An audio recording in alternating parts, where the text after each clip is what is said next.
ചരിത്രം മറക്കരുത് എപ്പിസോഡ് 2. മധ്യവേനൽ അവധിക്കാലാണല്ലേ, നല്ല ചൂടാണ്.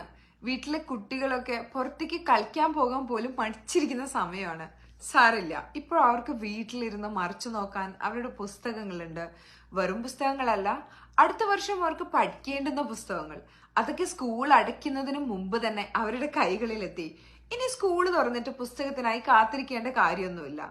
അല്ല, ഇതൊക്കെ ഞാനിപ്പോ പറയുന്നത് എന്തിനാണെന്നാകും നിങ്ങൾ ചിന്തിക്കുന്നത്. നിങ്ങളൊക്കെ ആ കാലമൊക്കെ മറന്നുപോയോ? UDF കേരളം ഭരിച്ചിരുന്ന കാലം. അന്ന് ഏതെങ്കിലും ഒരു വർഷമെങ്കിലും കുട്ടികൾക്ക് സ്കൂൾ തുറക്കുന്നതിന് മുമ്പേ അവരുടെ പാഠപുസ്തകങ്ങൾ കിട്ടിയിരുന്നോ? പോട്ടെ, സ്കൂൾ തുറന്നിട്ടെങ്കിലും കിട്ടിയിട്ടുണ്ടായിരുന്നോ?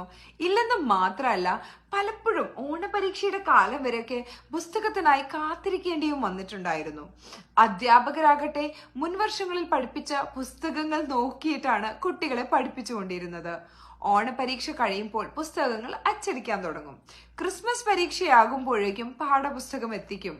അപ്പോഴേക്കും പാഠഭാഗങ്ങൾ പകുതിയും പുസ്തകങ്ങളൊന്നുമില്ലാതെ അധ്യാപകർ മൂക്കുകൊണ്ട് ക്ഷങ്ങ വരച്ച് എങ്ങനെയെങ്കിലും കുട്ടികളെ പഠിപ്പിച്ചിട്ടുണ്ടായിരിക്കും. ആക്ച്വലി പുസ്തകമില്ലാതെ എങ്ങനെ പഠിക്കാമെന്ന് കുട്ടികളെ പഠിപ്പിക്കുകയായിരുന്നില്ലേ അന്നത്തെ UDF സർക്കാർ ചെയ്തുകൊണ്ടിരുന്നത്. പക്ഷെ ഇന്നത്തെ സ്ഥിതി അതാണോ? ക്രിസ്മസ് പരീക്ഷ